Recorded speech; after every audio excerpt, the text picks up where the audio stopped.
Siang itu, matahari bersinar terik, memantulkan panas dari aspal dan atap seng yang memenuhi pasar kota. Para pedagang sibuk mengipas wajah mereka, mengusap peluh yang terus menetes, namun tetap bertahan di balik meja dagangan mereka. Bau makanan, keringat, dan debu bercampur menjadi satu dalam udara yang terasa berat. Pasar ini adalah rumah bagi banyak orang yang menggantungkan hidup dari hasil dagangan mereka, termasuk Fahmi. Fahmi adalah seorang pria sederhana yang sejak kecil sudah akrab dengan pasar ini. Ia mewarisi warung nasi kecil dari almarhum ayahnya dan berharap bisa menjalankan usaha ini tanpa masalah. Namun, kota ini tidak sesederhana impian orang-orang seperti dirinya. Setiap usaha kecil di pasar ini harus tunduk pada satu aturan tak tertulis: bayar upeti atau bersiap kehilangan segalanya. Saat itu, Fahmi baru saja kembali berjualan setelah sebulan sakit. Tubuhnya masih lemah, tetapi ia tahu bahwa kalau tidak segera membuka warungnya lagi, ia dan keluarganya tidak akan punya penghasilan. Dengan tangan yang sedikit gemetar, ia menyiapkan nasi dan lauk di etalase kecilnya. Harapannya sederhana, hanya ingin bisa berjualan dengan tenang. Namun, harapan itu pupus dalam hitungan menit. Dari kejauhan, suara derap langkah berat terdengar mendekat. Pasar yang tadinya ramai perlahan-lahan terasa lebih sunyi. Para pedagang mulai menunduk, pura-pura sibuk dengan barang dagangan mereka. Beberapa dari mereka bahkan cepat-cepat memasukkan uang hasil jualan ke dalam kantong mereka, seolah takut uang itu akan hilang dalam sekejap. "Mereka datang," bisik seorang penjual gorengan di sebelah Fahmi. Dan benar saja, 3 sosok muncul dari balik gang sempit di antara deretan kios. Di depan, seorang pria berbadan tegap dengan seragam polisi yang tidak sepenuhnya dikancingkan berjalan dengan langkah santai, namun aura mengintimidasi menyertainya. Wajahnya dihiasi senyum tipis yang lebih mirip seringai. Ibda Raka. Di belakangnya, 2 orang pria lain mengikutinya. Bowo dan Herman, 2 anak buahnya yang sudah terkenal di pasar sebagai algojo yang tak segan-segan menggunakan kekerasan. Fahmi menelan ludah. Jantungnya berdegup lebih cepat. Ia tahu ini akan terjadi, cepat atau lambat. Dan kali ini, ia menjadi sasaran. Raka berhenti tepat di depan warung nasi milik Fahmi. Matanya menyapu etalase makanan dengan ekspresi seperti pemilik yang sedang menilai properti miliknya sendiri. Kemudian, ia berbicara dengan nada santai, namun menyimpan ancaman yang jelas. "Warung nasi sudah buka lagi, ya? Bagus. Setorannya sudah siap, kan?" Fahmi mengangkat kepalanya, mencoba mencari keberanian yang tersisa dalam dirinya. Ia tahu bahwa melawan mereka hanya akan membawa masalah yang lebih besar. Tetapi ia juga tidak bisa begitu saja menyerahkan uang yang bahkan belum ia dapatkan. "Pak, saya baru mulai jualan lagi setelah sakit. Hasilnya belum banyak, jadi kalau bisa." Tanpa peringatan, Raka menendang meja dagangan Fahmi dengan keras. Piring, sendok, dan lauk pauk berhamburan ke jalan. Suara pecahan piring menggema di udara, membuat para pedagang yang ada di sekitar hanya bisa menelan ludah dengan cemas. "Kau pikir ini pasar amal, hah?" Suara Raka dingin, matanya menatap tajam ke arah Fahmi yang masih terpaku. Tangannya gemetar, bukan hanya karena ketakutan, tetapi juga karena amarah yang ia tahan sekuat tenaga. Namun, ia tahu, melawan hanya akan membawa dirinya ke jurang yang lebih dalam. Bowo tertawa kecil, menyeringai puas melihat ekspresi putus asa di wajah Fahmi. Kalau butuh uang buat makan, seharusnya lebih rajin bayar. Sementara itu, tak jauh dari tempat kejadian, seorang pemuda berdiri diam, memperhatikan semua yang terjadi. Ia mengenakan jaket hitam dengan hoodie yang menutupi sebagian wajahnya. Tangan kanannya menggenggam ponselnya, merekam tiap detik yang terjadi di depan matanya. Pemuda itu adalah Rizal. Ia bukan pedagang, bukan warga sekitar. Namun, ia punya alasan kuat untuk berada di sini. Baginya, ketidakadilan adalah musuh yang harus diperangi, dan kali ini, ia tidak bisa tinggal diam. Bowo yang menyadari kehadirannya langsung melangkah mendekat. "Heh, kau ngapain di situ?" Rizal tetap tenang. Dengan gerakan santai, ia memasukkan ponselnya ke dalam saku dan menatap Bowo dengan ekspresi tak terbaca. "Cuma lewat," jawabnya pendek. Namun, Bowo bukan orang bodoh. ia bisa mencium sesuatu yang mencurigakan. "Kau merekam, ya?"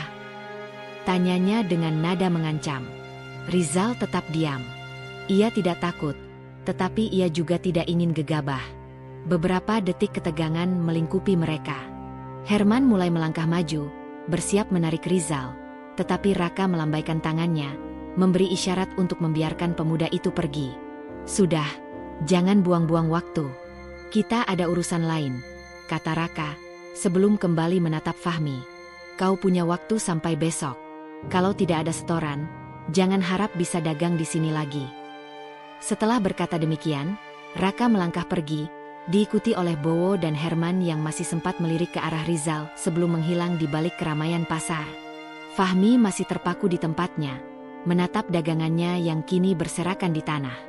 Ia ingin menangis, ingin berteriak, ingin melakukan sesuatu, tetapi ia tahu, di kota ini, orang-orang kecil seperti dirinya hanya bisa diam atau dihancurkan. Namun, di kejauhan, Rizal masih berdiri. Dalam hatinya, ia tahu satu hal, kali ini, sesuatu harus dilakukan. Dan untuk pertama kalinya, Fahmi merasa ada harapan.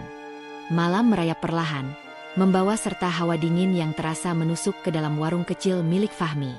Ia duduk di sudut ruangan dengan pandangan kosong, sementara di depannya, layar ponsel masih menyala, menampilkan rekaman kejadian siang tadi.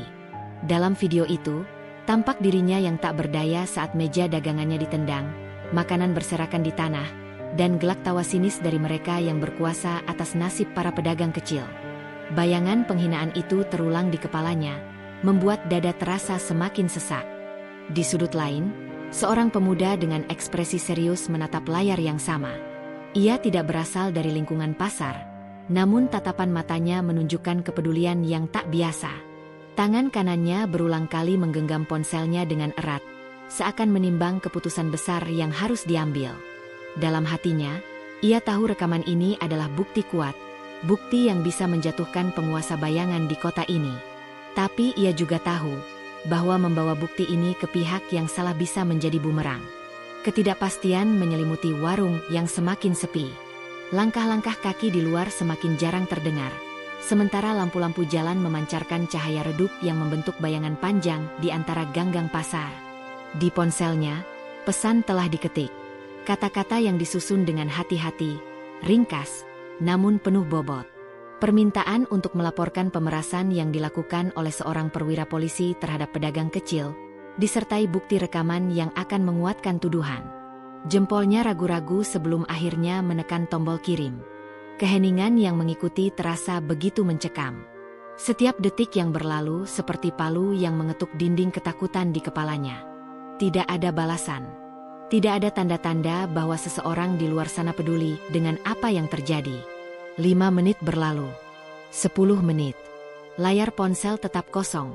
Hanya menampilkan daftar pesan yang belum mendapat jawaban. Lalu, ponsel itu bergetar. Sebuah panggilan masuk dari nomor tak dikenal muncul di layar. Suara napas di dalam ruangan menjadi lebih berat. Tangan yang memegang perangkat kecil itu kini sedikit bergetar, bukan karena dingin, tetapi karena kesadaran bahwa keputusan yang diambil barusan mungkin telah mengubah segalanya. Tanpa ragu, panggilan itu diterima. Suara yang terdengar di ujung telepon terdengar berat dan tegas. Bukan suara yang penuh ancaman, melainkan suara seseorang yang terbiasa berbicara dengan otoritas. Orang di seberang ingin tahu lebih lanjut, ingin memastikan bahwa informasi yang dikirimkan bukan sekadar laporan biasa. Percakapan itu berlangsung singkat, tetapi setiap kata yang diucapkan membawa konsekuensi besar. Sebuah tempat pertemuan disepakati. Lokasi yang cukup jauh dari pasar, di sebuah kedai kopi tua dekat terminal lama. 1 jam dari sekarang, pertemuan akan berlangsung. Udara di warung menjadi semakin berat setelah panggilan berakhir. Ketakutan mulai merayapi pikiran mereka. Tidak ada jaminan bahwa orang yang mereka temui benar-benar akan membantu. Bisa saja ini jebakan.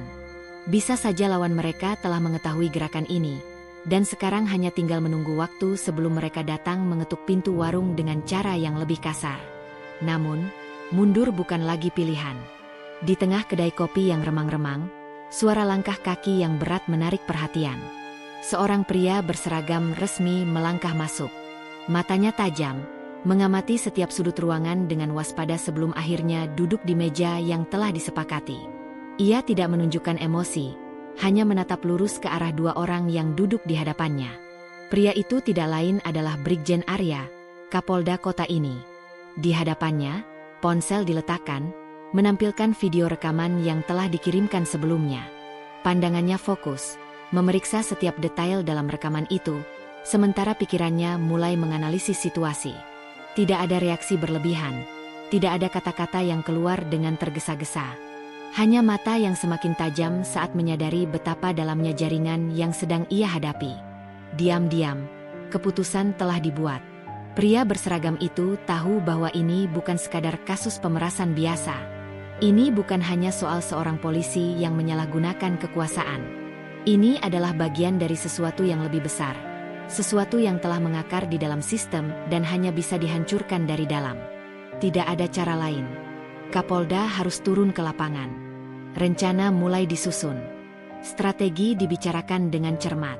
Namun, satu keputusan yang paling berani akhirnya diambil. Untuk melihat sendiri kejahatan ini dari dekat, ia harus menyamar sebagai seorang pedagang kecil di pasar, merasakan sendiri bagaimana kekuatan gelap ini bekerja. Langkah ini berbahaya, tetapi tidak ada pilihan lain. Jika ini berhasil, maka ini bisa menjadi langkah awal untuk mengguncang sistem yang selama ini terasa tak tersentuh. Keesokan harinya, ketika matahari baru mulai naik, pasar kembali sibuk dengan hiruk-pikuk pedagang yang menawarkan dagangan mereka. Di salah satu sudut pasar, sebuah warung kecil kini memiliki pemilik baru. Seorang pria berpenampilan kumal, dengan kaos lusuh dan wajah yang sedikit tertutup oleh kumis tipis yang sengaja dibuat berantakan, berdiri di balik meja kayu tua. Ia tidak tampak menonjol, hanya seperti salah satu dari sekian banyak pedagang lain yang mencari nafkah di tempat ini. Tidak ada yang tahu bahwa pria itu sebenarnya adalah Brigjen Arya. Di sebelahnya, seorang pemuda dengan jaket hitam pura-pura sibuk membantu, namun matanya terus mengawasi setiap gerakan di sekitar mereka. Setiap suara langkah kaki yang berat membuat napas mereka sedikit tertahan. Mereka menunggu. Dari kejauhan, seseorang mengamati dengan was-was. Fahmi, yang kini berada di warung gorengan tak jauh dari sana, terus memperhatikan dengan penuh kecemasan. Baginya, ini bukan hanya tentang rencana. Ini adalah pertaruhan hidup dan mati. Lalu, suara berat menggema di sepanjang trotoar, menarik perhatian seluruh pasar. Langkah-langkah kaki yang familiar mulai mendekat. Para pedagang yang sedang bertransaksi tiba-tiba terdiam. Beberapa dari mereka buru-buru menyimpan uang mereka, sementara yang lain hanya bisa menunduk, berharap tidak menjadi sasaran. 3 sosok dengan langkah santai namun mengintimidasi muncul dari gang pasar. Ibda Raka, dengan seringai khasnya, mendekati warung kecil yang baru saja dibuka itu. Di belakangnya, Bowo dan Herman mengikuti, menatap sekeliling dengan tatapan pemangsa yang siap mengoyak mangsanya kapan saja. Di balik meja kayu tua, pria berkaos lusuh mengangkat kepalanya perlahan. Brigjen Arya akhirnya berhadapan langsung dengan musuh yang selama ini ia buru. Pertempuran belum dimulai, tetapi taruhannya sudah semakin besar. Saat itu, di antara hiruk-pikuk pasar yang tampak biasa, sebuah permainan berbahaya telah dimulai. Matahari baru naik, sinarnya menyapu jalanan pasar yang mulai ramai oleh aktivitas para pedagang. Di salah satu sudut pasar, seorang pria berkaos lusuh berdiri di balik meja kayu yang dipenuhi nasi dan lauk pauk sederhana. Wajahnya sedikit tertutup debu, kumis tipis menghiasi bibirnya, membuatnya tampak seperti seorang pedagang biasa yang baru mencoba peruntungannya di tempat itu. Namun, di balik penampilan yang sederhana, pria itu adalah Brigjen Arya, Kapolda kota ini, yang kini tengah menyamar untuk menyaksikan sendiri kejahatan yang telah bertahun-tahun mencengkeram pasar. Di sebelahnya, Rizal berpura-pura membantu, menyusun piring dan merapikan lauk pauk. Namun, tatapan matanya terus menyapu sekeliling, mencari tanda-tanda kedatangan orang-orang yang mereka tunggu. Ketegangan merayapi tubuhnya, meski ia berusaha tampak biasa saja. Dari kejauhan, Fahmi berdiri di dekat sebuah warung gorengan, mengamati dengan cemas. Hatinya tidak tenang. Ia tahu betapa berbahayanya situasi ini. Jika penyamaran Arya terbongkar, mereka semua dalam bahaya. Udara pasar yang dipenuhi aroma makanan, keringat, dan debu tiba-tiba terasa lebih berat ketika suara langkah kaki yang berat terdengar mendekat. Suara itu begitu khas, seolah-olah setiap hentakan sepatu yang menyentuh tanah membawa serta ancaman yang tak terucapkan. Lalu, suara berat menggema di sepanjang trotoar. Orang-orang yang sedang bertransaksi tiba-tiba terdiam. Beberapa dari mereka buru-buru menyimpan uang mereka ke dalam saku, sementara yang lain menundukkan kepala, berpura-pura sibuk dengan dagangan mereka. 3 sosok muncul dari gang pasar, berjalan dengan langkah santai namun penuh kekuasaan. Di depan, Ibda Raka berjalan dengan seringai khasnya, matanya menyapu sekeliling seperti seorang raja yang menginspeksi wilayah kekuasaannya. Di belakangnya, Bowo dan Herman mengikuti, sikap mereka seperti anjing buas yang siap menerkam kapan saja. Mereka berjalan tanpa tergesa-gesa, seakan menikmati rasa takut yang mereka timbulkan. Raka berhenti tepat di depan warung baru itu. Tatapan matanya menelusuri etalase sederhana yang tersusun rapi, sebelum akhirnya beralih kepada pria yang berdiri di balik meja. Tanpa berkata apa-apa, Raka menyeringai, lalu menepuk meja kayu itu dengan tangannya. Suara keras menggema. Di balik penyamarannya, Arya tetap tenang. Napasnya stabil, meskipun di dalam dirinya ia sudah bersiap untuk menghadapi kemungkinan terburuk. Raka mencondongkan tubuhnya sedikit, menatap pria di hadapannya dengan ekspresi menilai, seolah mencoba mencari sesuatu yang mencurigakan. Di sekitar mereka, suasana pasar semakin menegang. Para pedagang pura-pura tidak melihat, tetapi dari cara mereka diam dan menunduk, jelas mereka menahan napas, menunggu apa yang akan terjadi selanjutnya. Sementara itu, Rizal berdiri di sisi lain meja, mengamati dengan waspada. Ia tidak berani bergerak terlalu banyak, takut menarik perhatian lebih dari yang diperlukan. Hening menyelimuti tempat itu, hanya suara hiruk-pikuk pasar di kejauhan yang terdengar samar. Lalu, tiba-tiba, Raka tertawa pelan, nada suaranya rendah namun tajam.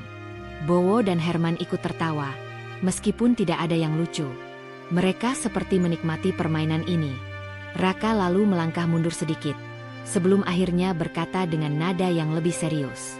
Tanpa menunggu jawaban, tangannya bergerak cepat meraih laci kecil di meja, mengeluarkan beberapa lembar uang, lalu menyerahkannya ke Raka. Raka tersenyum puas, lalu mengambil uang itu dengan gerakan santai. Ia menepuk bahu Arya dengan keras, seolah sedang memberi peringatan yang tidak perlu diucapkan. Bowo dan Herman tertawa kecil di belakangnya, seolah menikmati momen di mana mereka kembali menunjukkan siapa yang berkuasa. Tanpa berkata apa-apa lagi, mereka berbalik dan berjalan pergi, meninggalkan warung kecil itu dalam keheningan yang berat. Arya tetap berdiri di tempatnya, napasnya masih stabil, tetapi di dalam dirinya, ia tahu ini saatnya bergerak. Beberapa jam kemudian, di sebuah tempat rahasia yang tersembunyi dari mata-mata musuh, Arya duduk di tengah-tengah tim khususnya. Mereka telah mengumpulkan cukup bukti, rekaman pembayaran, bukti transaksi ilegal, dan daftar nama orang-orang yang terlibat. Dari data yang dikumpulkan tim intelijen, ditemukan bahwa uang hasil pemerasan ini tidak hanya mengalir ke tangan Raka dan kroninya, tetapi juga ke seorang sosok yang lebih besar, lebih berbahaya. Kompol Doni. Doni adalah seorang perwira muda dengan rekam jejak bersih di permukaan. Tetapi dari informasi yang dikumpulkan, ia adalah otak di balik jaringan pemalakan ini. Ia yang mengatur aliran uang, memastikan semuanya berjalan lancar tanpa ada jejak yang bisa mengarah kepadanya. Tim menyusun rencana. Malam itu, operasi dilakukan secara rahasia. 2 tim bergerak serentak. Tim pertama menyerbu tempat persembunyian Raka dan anak buahnya, sementara tim kedua bergerak untuk menangkap Doni. Di sebuah gudang tua di pinggiran kota, Raka dan anak buahnya sedang duduk santai, menghitung hasil uang yang mereka kumpulkan hari itu. Namun, ketenangan mereka hancur dalam sekejap ketika pasukan bersenjata lengkap menyerbu masuk. Cahaya senter menyorot wajah-wajah yang terkejut, sebelum akhirnya suara perintah keras menggema di udara. Raka mencoba melawan, tetapi ia tahu tidak ada jalan keluar. Ia tidak menyangka permainan yang telah ia mainkan selama bertahun-tahun akhirnya berbalik menyerangnya. Sementara itu, di tempat lain, Doni yang sedang duduk di kantornya mendapat pesan singkat yang membuat wajahnya pucat. "Bos, kita kena." Raka sudah ditangkap dan dia buka mulut. Doni segera berdiri, kepanikannya terlihat jelas. Ia tahu hanya masalah waktu sebelum mereka datang untuknya. Tapi sebelum ia bisa melarikan diri, pintu kantornya didobrak dengan keras. Beberapa petugas bersenjata menyerbu masuk, dan di antara mereka, Brigjen Arya melangkah maju dengan tatapan dingin. Tidak ada lagi tempat untuk bersembunyi. Doni akhirnya ditangkap, tetapi ini belum berakhir. Masih ada satu nama lagi yang harus ditumbangkan, Kapolres Budi. Di dalam ruangannya, Kapolres Budi duduk dengan wajah yang menegang. Ia telah mendengar berita penangkapan anaknya. Ia tahu, jika ia tidak segera bertindak, ia juga akan jatuh. Namun, sebelum ia bisa melakukan sesuatu, pintu kantornya terbuka. Arya melangkah masuk, tatapan matanya penuh ketegasan. Saat itu, semua telah berakhir. Sebuah era baru telah dimulai. Dan meskipun pertempuran belum selesai, satu hal yang pasti, keadilan tidak akan pernah mati.